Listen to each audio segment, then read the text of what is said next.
বাংলাদেশের মানুষ ইলিশ মাছ খেতে পারে না ১,১২০০ টাকা কেজিতে। ১ কেজি একটা ইলিশ মাছ কিনতে গেলে লাগে ১৬০০ থেকে ১৮০০ টাকা।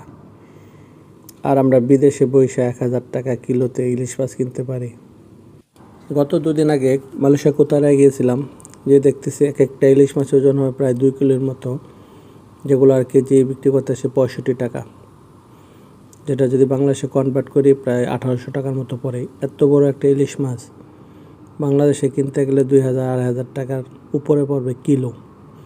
সেখানে এখানে এত কম দামে কীভাবে সম্ভব আমার মাথায় আসে না। যাই হোক, এসব ব্যাপারে মাথা ঘামায় লাভ নাই। আদার ব্যাপারে হয়ে জাহাজের খবর নিয়ে লাভ আছে বলেন। যাই হোক, আজকে রান্না করতেছি ইলিশ মাছ দিয়ে মিষ্টি কুমড়া দিয়ে, যেটা আমার খুবই পছন্দ। আর আমার মতো কে কে মিষ্টি কুমড়া দিয়ে ইলিশ মাছ পছন্দ করেন সবাই কমেন্ট করে জানাবেন। তো সবাই ভালো থাকেন, সবার জন্য অনেক অনেক